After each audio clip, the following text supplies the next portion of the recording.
सब कुछ बाबू ही करेंगे।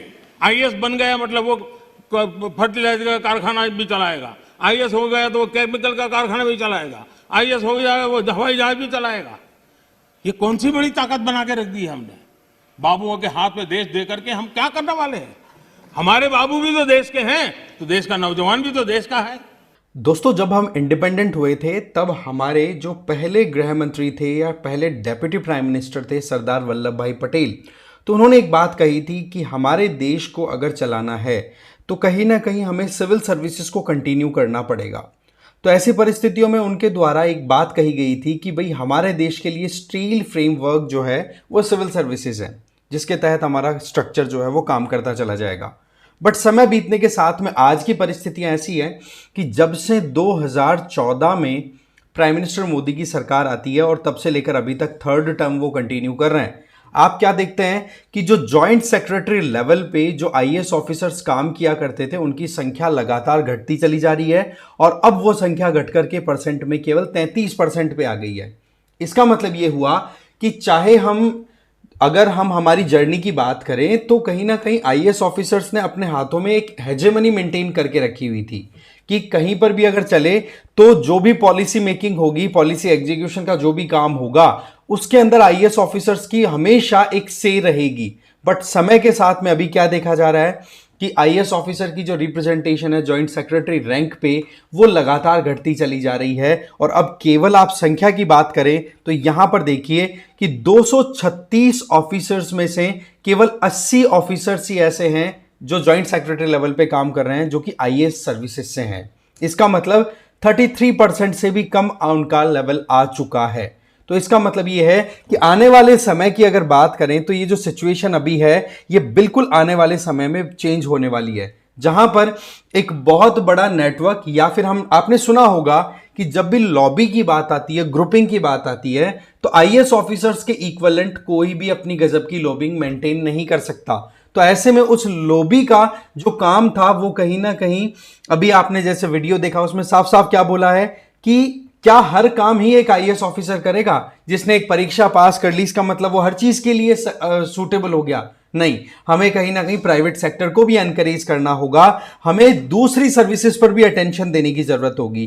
तो एक तो पॉइंट यहां पर क्लियर आ रहा है कि जो सेंट्रल गवर्नमेंट में अभी करंटली जो रूलिंग चल रही है मोदी सरकार की, वो साफ साफ कॉन्शियसली जानबूझ करके ये टेंडेंसी क्रिएट कर रहे हैं कि कैसे भी करके ये जो एक मोनोपोली हो चुकी है, या जिसको एक बाबू कल्चर भी बोला जाता है, क्या बोलते हैं उसको, बाबू कल्चर, कि हाँ भाई जब तक बाबू की साइन नहीं करे जाएंगे तब तक फाइल आगे जाएगी नहीं। तो इसकी वजह से जो एग्जीक्यूशन है वो भी बहुत डिले हो जाता है और साथ ही साथ एक अपने आप में रेड टेपिज्म का जो सिनेरियो जो एलपीजी पॉलिसी से पहले बहुत बड़ी प्रॉब्लम क्रिएट किया करता था। ठीक है, एलपीजी जो लिबरलाइजेशन, प्राइवेटाइजेशन, ग्लोबलाइजेशन पॉलिसी आई थी 1991 में, उसके पहले जिस तरीके से इन बाबुओं की पकड़ इतनी ज्यादा हो गई थी, बोलो वो पकड़ अभी भी अगर चलती रहे तो बोलो कोई रेलेवेंस वाली बात नहीं है। हमें प्राइवेट सेक्टर को भी एनकरेज करना है, तो ऐसी परिस्थितियों में हमें बाबू कल्चर को तो रोकना पड़ेगा। अदरवाइज अंग्रेज यहां से छोड़ के चले गए और सारी पावर बाबुओं के हाथ में रह गई, वो ही सब कुछ करते चले जाएंगे। तो ऐसे में फिर डेमोक्रेसी का क्या मामला है? ये जो जॉइंट सेक्रेटरी का जो मामला है ये यहीं पे अटका हुआ नहीं है। आप एडिशनल सेक्रेटरी लेवल पे भी जाके देखो, जो कि मोर और लेस सेकेंड इंपॉर्टेंट पोस्ट आ जाती है सेंट्रल गवर्नमेंट के अंडर में, वहां पर भी टोटल 112 पोस्ट हैं। आप देखेंगे कि उनमें केवल 37 जो है वो ही केवल आईएएस हैं, बाकी नॉन आईएएस ऑफिसर्स हैं वहां पे काम कर रहे हैं। और ये जो चीज है ये लगातार 2014 से इसी ट्रेंड को देखा जा रहा है। और ये बात जो भी रिटायर्ड आईएएस ऑफिसर्स है वो कह रहे हैं कि भाई ये समय जिस तरीके से बढ़ रहा है वैसे लगता है कि ये जो ट्रेंड है बिल्कुल चेंज हो जाएगा। इसका मतलब नॉन आईएएस सेक्रेटरीज की संख्या लगातार बढ़ेगी और बढ़ती चली जा रही है। अब सवाल हमारे सामने आता है कि क्या कारण है कि यहां पर कहीं ना कहीं सेंट्रल गवर्नमेंट भी अपनी तरफ से टेंडेंसी शो कर रही है कि भाई आईएएस ऑफिसर्स को सेंट्रल डेपुटेशन पे लाने में वो कहीं ना कहीं रिलक्टेंट है, और वहीं पर दूसरी तरफ से आईएएस ऑफिसर्स भी क्या एक विल तो रखते हैं, क्या इच्छा तो रखते हैं क्या सेंट्रल गवर्नमेंट को सर्व करने की? तो उस चीज का एकदम क्लियर हमें आंसर यहां से मिल जाएगा। क्योंकि आज के समय में ज्यादातर जो सेंट्रल लेवल पे सेक्रेटरी लेवल पे काम कर रहे हैं वो रेलवे, रेवेन्यू, अकाउंट्स, इन सर्विसेज से आते हैं, जबकि आईएएस ऑफिसर आपको पता है, हमें पता है कि ये ऑल इंडिया सर्विसेज के अंडर में आती है। इसका मतलब ये कि इनका रिक्रूटमेंट तो यूपीएससी के थ्रू एग्जाम क्रैक करके हो जाता है, फिर इनकी ट्रेनिंग करना, इनकी पोस्टिंग का जो काम है, ट्रेनिंग देना, वो हो जाती है सेंट्रल गवर्नमेंट की, प्रेसिडेंट की साइन के अंडर में इनकी ज्वाइनिंग होती है। और फिर उसके बाद में आप क्या देखते हैं कि ये सर्विस के लिए चले जाते हैं स्टेट गवर्नमेंट के अंडर में। तो यहां पर एक बहुत बड़ा इशू आ रहा है सेंटर स्टेट रिलेशन का। अगर आपने देखा हो कि केंद्र और राज्य संबंधों के अंदर एक बहुत बड़ी प्रॉब्लम बताई जाती है कि बोला आईएएस ऑफिसर्स हैं, ये सेंट्रल गवर्नमेंट के एजेंट के तौर पे काम करते हैं, ये तो कहती है स्टेट गवर्नमेंट। बट अभी ट्रेंड थोड़ा सा यू टर्न लेता हुआ दिखाई दे रहा है। क्या है इसमें मामला कि सेंट्रल गवर्नमेंट आईएएस ऑफिसर्स को कहती है कि भाई आप जो है वो सेंट्रल गवर्नमेंट की मिनिस्ट्रीज के अंडर में आकर के अपनी सर्विसेज दो, जिसको डेप्यूटेशन पे आना बोलते हैं, है ना। क्योंकि जनरली आईएएस ऑफिसर्स जो हैं वो स्टेट में आपको पता है डिस्ट्रिक्ट मजिस्ट्रेट हो गए, या फिर सेक्रेटरी के तौर पे, है ना, या फिर आप कह सकते हो चीफ कमिश्नर के, चीफ सेक्रेटरी के तौर पे जो स्टेट गवर्नमेंट है वहां पे काम करते रहते हैं। तो उन लोगों से जब रिक्वेस्ट की जाती है कि भाई आप आओ और सेंट्रल गवर्नमेंट में अपनी सर्विसेज दो, जिसको डेप्यूटेशन पे आना बोलते हैं, वहां पर वो लोग भी रिलेक्टेंस दिखाते हैं। उनका ये कहना रहता है कि देखो सेंट्रल गवर्नमेंट में जो पॉलिसी मेकिंग होती है वहां पर एक इंटेलेक्चुअल डिबेट होता है, और इंटेलेक्चुअल डिबेट के अंदर फिर मामला थोड़ा फंसता हुआ दिखाई देता है। तो ऐसे में आईएएस ऑफिसर्स हैं वो ये सोचते हैं कि उस पेचीदगी में फंसने की बजाय हम सेंटर की बजाय हम स्टेट के साथ ही कोलैबोरेट करके स्टेट के अंडर में ही काम करते रहे तो ज्यादा अच्छा है। इसका मतलब क्या हुआ कि एक तरफ तो सेंट्रल गवर्नमेंट अपनी तरफ से रेलवे, रेवेन्यू और दूसरी सर्विसेज के ऑफिसर्स को सेक्रेटरी लेवल पे लेके जा रही है। इसका कारण यह है कि सेंट्रल गवर्नमेंट का यह मानना है कि देखो सारा एक नॉर्मल सी अंडरस्टैंडिंग है, और ये कहीं ना कहीं जो रिटायर्ड आईएएस ऑफिसर्स है उनकी ओपिनियन है कि उनका यह कहना है कि देखो जो ये रेवेन्यू या फिर रेलवे सर्विसेज में जो लोग काम करते हैं उनकी ज्वाइनिंग से लेकर के रिटायरमेंट तक सारा काम उनका सेंट्रल गवर्नमेंट के अंडर में होता है। तो ऐसे में उन लोगों को वहां पर एडजस्ट करने की जरूरत नहीं है, वो मोर और लेस वही काम करते हैं जो कि सेंट्रल गवर्नमेंट को सूटेबल लगता है। वहीं पर एक आईएएस ऑफिसर होता है, उसकी appointment no doubt central government के थ्रू होकर के अल्टीमेटली वो काम कर रहे हैं स्टेट गवर्नमेंट के अंडर में। बट प्रॉब्लम क्या आती है कि वहां पर पॉलिटिकल स्टैब्लिशमेंट के डिफरेंस के चलते उनकी काम करने की अप्रोच, उनके आइडियाज में डिफरेंस आते हैं। तो वो लोग बिल्कुल भी कहीं ना कहीं सेंट्रल गवर्नमेंट भी नहीं चाहती कि वो स्टेट वाले आकर के इनके अंडर में काम करे। हो सकता है कि कोई स्टेट के लिए लॉयलिटी शो करे। फॉर एग्जांपल अभी अगर सेंट्रल गवर्नमेंट और स्टेट गवर्नमेंट के बीच में कोई इशू चल रहा है तो वहां पर अगर उसी स्टेट के आईएएस ऑफिसर को अगर डेपुटेशन पे सेंट्रल गवर्नमेंट बुलाएगी तो वो कहीं ना कहीं स्टेट गवर्नमेंट के बारे में सोच करके काम करेगा, तो सेंट्रल गवर्नमेंट फिर उस चीज को लेकर के बिल्कुल टेंशन में आ जाएगी। तो ऐसे में क्या करती है सेंट्रल गवर्नमेंट, अपने खुद के ही जो कंप्लीटली खुद के अंडर में आने वाले ऑफिसर्स उन्हीं को प्रमोट कर रही है, और ये सीधा सिग्नल कर रही है कि जो आईएएस की डोमिनेंस है सेंट्रल गवर्नमेंट में वो लगातार डिक्लाइन कर रही है, और डिक्लाइन करते करते आने वाला ट्रेंड एकदम चेंज दिखेगा।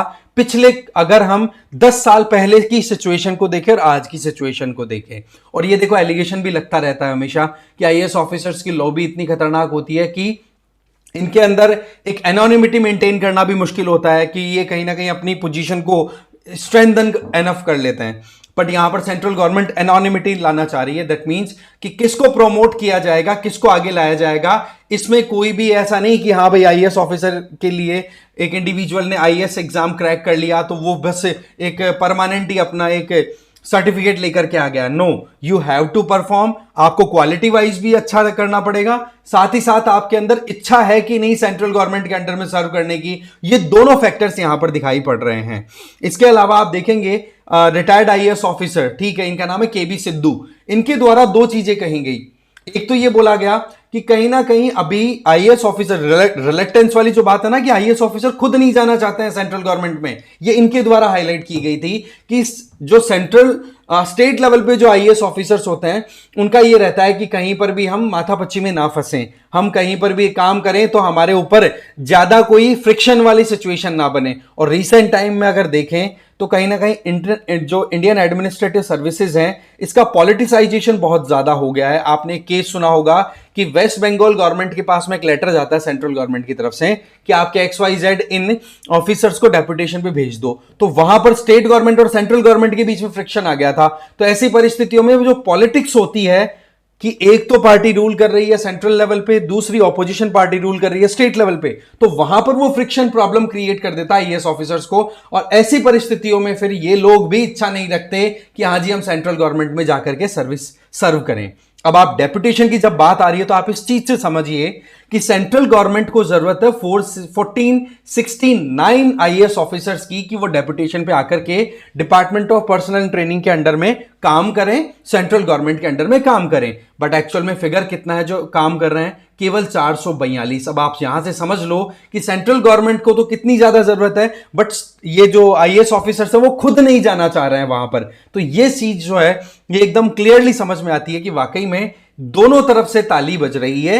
एक तरफ सेंट्रल गवर्नमेंट भी जानबूझ करके आईएएस ऑफिसर्स को प्रमोट नहीं करना चाहती, जो मैंने आपको बता दिया, और दूसरा आईएएस ऑफिसर्स भी कहीं ना कहीं पॉलिटिकली रिस्क नहीं लेना चाह रहे। तो ये फैक्टर मिला करके ये इंश्योर कर रहा है कि सेंट्रल गवर्नमेंट के अंडर में आईएएस ऑफिसर की जो पोस्ट है उनकी संख्या में लगातार कम हो रही है और नॉन आईएएस ऑफिसर्स हैं वो सेक्रेटरी लेवल पे काम कर रहे हैं। इस चीज को देखो वैसे नलीफाई करने के लिए सेंट्रल गवर्नमेंट ने 22 तारीख 2022 में अपनी तरफ से एक चेंज भी इंट्रोड्यूस किया था कि जो भी स्टेट गवर्नमेंट के अंडर में आईएएस ऑफिसर काम कर रहे हैं तो उनको जब भी डेपुटेशन पे बुलाया जाए तो उनको जिस स्टेट गवर्नमेंट के अंडर में वो काम कर रहे हैं उनसे एनओसी लेने की जरूरत नहीं होगी, नो ऑब्जेक्शन सर्टिफिकेट लेने की जरूरत नहीं होगी। आप तो सीधा आओ और सेंट्रल गवर्नमेंट के अंडर में काम कर लो। और ये जो चेंजेस थे ये बेसिकली जो सिविल सर्विसेज रूल्स हैं, ठीक है, उनके अंदर किए गए थे। बट आप क्या देखते हो, इन अमेंडमेंट्स को फिर गजब का एक बैकलैश देखने को मिला था। अल्टीमेटली ये ठंडे बस्ते में जाके गिर गया और अभी भी इसके ऊपर काम नहीं हो रहा। बट पॉइंट ये निकल के आ रहा है कि आज के समय की जो सरकार है इसमें एक क्लियर मैसेज है कि आईएएस ऑफिसर्स रन नहीं करा रहे हैं कंप्लीटली, जो कि पहले की सरकारें हुआ करती थी। तो ये एक इंपॉर्टेंट हमारे पास में अपडेट थी कि किस तरीके से लगातार आईएएस ऑफिसर की जो नंबर्स हैं वो घट रही है सेंट्रल लेवल पे, और क्यों घट रही है वो भी हमने अच्छे से समझा। ठीक है, तो इस वीडियो में देखो इतना ही था। अब जाते जाते आप लोग मुझे एक क्वेश्चन का आंसर देंगे कमेंट बॉक्स में कि हमारे देश में ऑल इंडिया सर्विसेज के तौर पे किन किन सर्विसेज को कंसिडर किया जाता है, तो आप उनके नाम जरूर मुझे कमेंट बॉक्स में देंगे। ठीक है, आई होप आपको ये वीडियो अच्छा लगा होगा। इसी तरीके से एक और वीडियो लेकर के आते हैं, नेक्स्ट वीडियो में मिलेंगे इंटरेस्टिंग टॉपिक के साथ में। Thank you very much and बने रहिए PW ज्ञान कोश के साथ।